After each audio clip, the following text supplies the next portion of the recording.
السلام علیکم ورحمۃ اللہ وبرکاتہ۔ انواع الادب، حصہ نمبر 3۔ اپنے نفس کے ساتھ ادب سے پیش آنا۔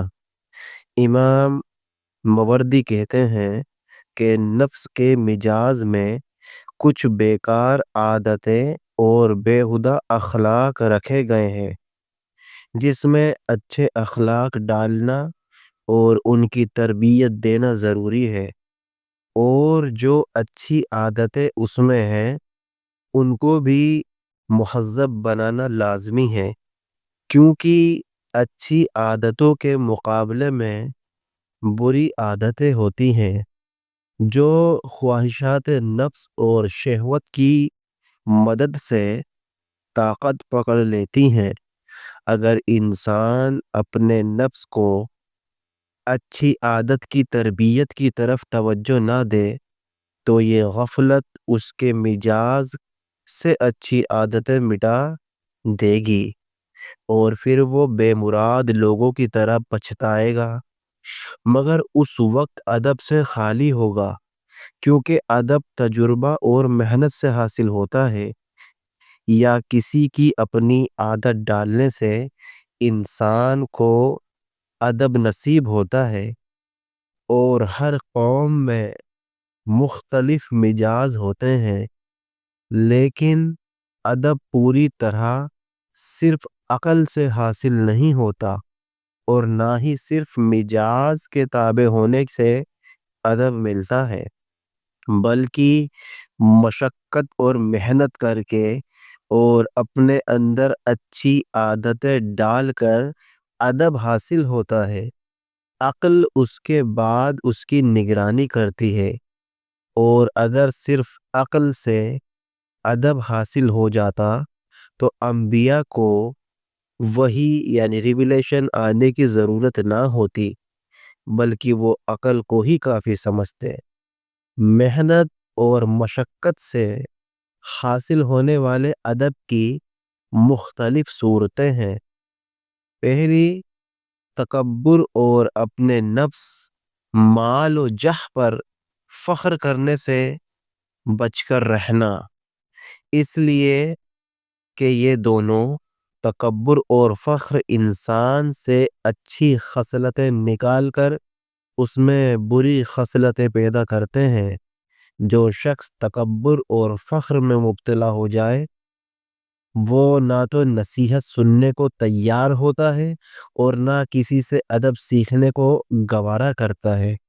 تکبر انسان اپنے مقام، مرتبے اور عہدے کی وجہ سے کرتا ہے، جبکہ فخر کسی نعمت اور کثرت کی وجہ سے۔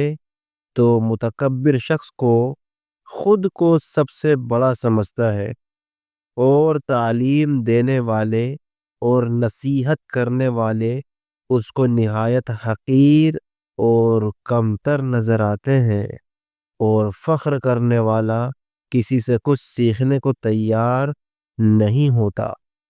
مزید برآں تکبر لوگوں کے دلوں میں نفرت پیدا کرتا ہے اور انسان کو محبت اور دوستی کرنے سے غافل کر دیتا ہے۔ بھائیوں کے درمیان بغض اور عناد پیدا ہوتا ہے۔ اپنے نفس پر فخر کرنے سے انسان کی خوبیاں چھپ جاتی ہیں اور برائیاں سامنے آتی ہیں۔ انسان ہر اچھا کام کرنے سے رک جاتا ہے صرف اس لیے کہ وہ اپنے نفس پر فخر کرتا ہے۔ تکبر کے مزید نقصانات کے لیے صفات مذمومہ میں سے کبر کا مطالعہ کیجئے۔ دوسرا، اچھے اخلاق اپنانا، اس لیے کہ جب انسان کے اخلاق اچھے ہوتے ہیں تو اس سے محبت کرنے والے زیادہ ہوتے ہیں اور اس کے دشمن کم۔ اس وجہ سے مشکل کام بھی اس کے لیے آسان ہو جاتے ہیں، اور غصے سے بھرے دل بھی اس کے لیے نرم ہو جاتے ہیں۔ اچھے اخلاق کا مطلب یہ ہے کہ انسان نرم مزاج ہو، نرم گوشہ رختہ ہو، خندۂ پیشانی سے پیش آئے، بہت کم نفرت کرنے والا ہو اور اچھی میٹھی بات کرنے والا ہو۔ مزید تفصیل کے لیے حسن خلوق کا مطالعہ کیجیے۔ تیسرا، با حیا ہونا۔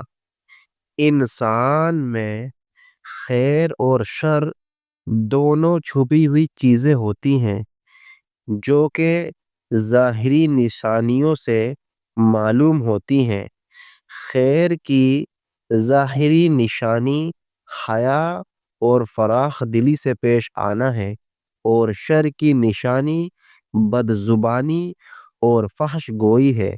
تو حیا کے خیر ہونے کے لیے یہ کافی ہے کہ یہ خیر کی نشانی ہے، اور بد زبانی و فحش گوئی کے شر ہونے کے لیے یہ کافی ہے کہ یہ شر کا راستہ ہے، اور جس شخص میں حیا نہ ہو اس کو کوئی برائی سے روکنے والا یا ڈانٹنے والا نہیں ہوتا، جو چاہتا ہے کر گزرتا ہے۔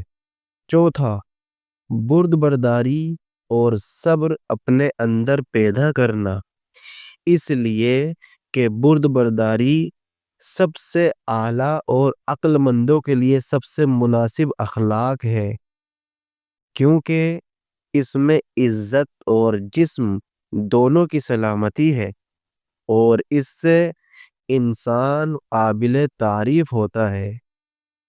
بردباری پیدا ہونے کے اسباب ہیں، جن میں سے رحم و شفقت، بدلہ لینے کی قوت پر قابو پانا، اور گالی گلوچ سے بچاؤ کی کوشش شامل ہے۔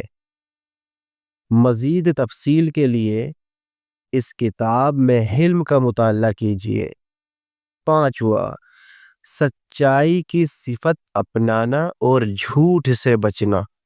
سچ بولنا اللہ کی رضا کا سبب بنتا ہے اور انسان کو کامیابی کی راہ پر گامزن کرتا ہے، انسان کے اخلاقی معیار کو بلند کرتا ہے۔ ایک مومن کا اخلاق سچا ہوتا ہے اور وہ ہمیشہ اپنے عمل میں سچائی کو اختیار کرتا ہے۔ چھٹا، حسد و کینہ سے بچنا، کیونکہ حسد ایک بری خصلت ہے جو انسان کے جسم اور دین دونوں کو تباہ کر دیتی ہے۔ اگر شریعت میں اس کی اور کوئی برائی بیان نہ کی جاتی تو بھی اس کا کمینہ پن اس سے بچنے کے لیے کافی ہوتا، تاکہ انسان عزت اور سلامتی سے رہے، جبکہ اس سے انسان کے نفس، خیالات اور نیتوں پر برا اثر پڑتا ہے، یہاں تک کہ کبھی کبھی حسد انسان کے ہلاک ہونے یا موت کا سبب بن جاتا ہے، مگر اس سے نہ دشمن کو دکھ پہنچایا جا سکتا ہے، نہ جس کے ساتھ حسد کیا گیا ہو اس کو کوئی نقصان ہوتا ہے۔ چوتھا، ادب۔ رسول صلی اللہ علیہ وسلم کے ساتھ ادب کیسا ہو؟ اللہ تعالیٰ نے رسول صلی اللہ علیہ وسلم کے ادب کے لیے الفاظ کا احتیاط سے استعمال سکھایا، بے ادبی والے لفظ کا استعمال منع کیا۔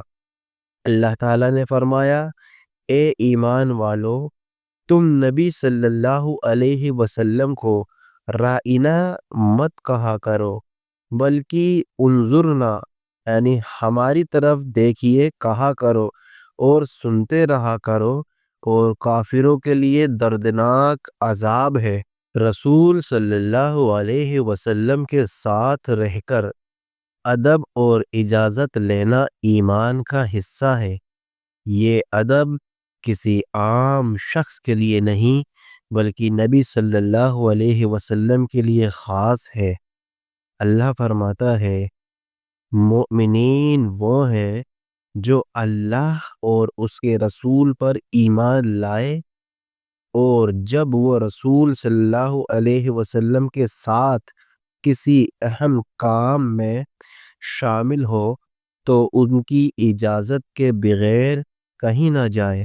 جو لوگ آپ سے اجازت لیتے ہیں وہی اللہ اور رسول پر ایمان رکھتے ہیں، تو جب وہ آپ سے کسی کام کے لیے اجازت مانگیں تو آپ جسے چاہیں اجازت دے دیں۔ پردہ، تہذیب اور خاموشی سب رسول اللہ صلی اللہ علیہ وسلم کے لیے لازمی ادب ہے۔ یہ آیت نبی صلی اللہ علیہ وسلم کی ذاتی حرمت اور ان کے گھر کے ادب کو بیان کرتی ہے۔ اللہ فرماتا ہے، اے ایمان والو، رسول صلی اللہ علیہ وسلم کے گھروں میں بنا اجازت داخل نہ ہو، خاص کر کھانے کے لیے اس نیت سے نہ جاؤ کہ اس کے تیار ہونے کا انتظار کرو۔ جب بلایا جائے تو داخل ہو اور جب کھا لو تو نکل جاؤ۔ باتیں کرنے کے لیے نہ رک جاؤ۔ تمہاری یہ بات نبی صلی اللہ علیہ وسلم کو تکلیف دیتی ہے، لیکن وہ تمہارا لحاظ کرتے ہیں۔ اور جب نبی صلی اللہ علیہ وسلم کی بیویوں سے کوئی چیز مانگنی ہے تو پردے کے پیچھے سے مانگو، یہ تمہارے اور ان کے دلوں کے لیے زیادہ پاک ہے۔ تمہیں یہ بھی حلال نہیں کہ رسول اللہ صلی اللہ علیہ وسلم کو تکلیف دو اور نہ ان کی وفات کے بعد ان کی بیویوں سے نکاح کرو۔ یہ اللہ کے نزدیک بہت بڑا گناہ ہے۔ اس آیت میں ایک مثال دے کر مسلمانوں کو سمجھایا گیا ہے کہ اپنے نبی صلی اللہ علیہ وسلم کے ساتھ بد ادبی نہ کرو، جیسے بنی اسرائیل نے موسیٰ علیہ السلام کے ساتھ کی تھی۔ اللہ فرماتا ہے، اے ایمان والو، ان لوگوں جیسے نہ بن جاؤ جنہوں نے موسیٰ علیہ السلام کو تکلیف دی، پھر اللہ نے ان سے بری کر دیا اور جو ان لوگوں نے کہا تھا، اور موسیٰ علیہ السلام اللہ کے نزدیک عزت والے تھے۔ رسول اللہ صلی اللہ علیہ وسلم کے سامنے آواز نیچے رکھنا دل کی پاکی اور ایمان کا ثبوت ہے۔ یہ ادب کی انتہائی بلند مثال ہے۔ اللہ فرماتا ہے، اے ایمان والو، اپنی آواز نبی صلی اللہ علیہ وسلم کی آواز سے اونچی نہ کرو اور نہ ان سے اس طرح سے بات کرو جیسے آپس میں ایک دوسرے سے کرتے ہو، کہیں ایسا نہ ہو کہ تمہارا عمل ضائع ہو جائے اور تمہیں پتہ بھی نہ چلے۔ بے شک جو لوگ رسول اللہ صلی اللہ علیہ وسلم کے سامنے اپنی آوازیں نیچی رکھتے ہیں وہی لوگ ہیں جن کے دل اللہ نے تقوی کے لیے آزمائے ہیں، ان کے لیے مغفرت اور بڑا اجر ہے۔ وآخر دعوانا ان الحمد للہ رب العالمین۔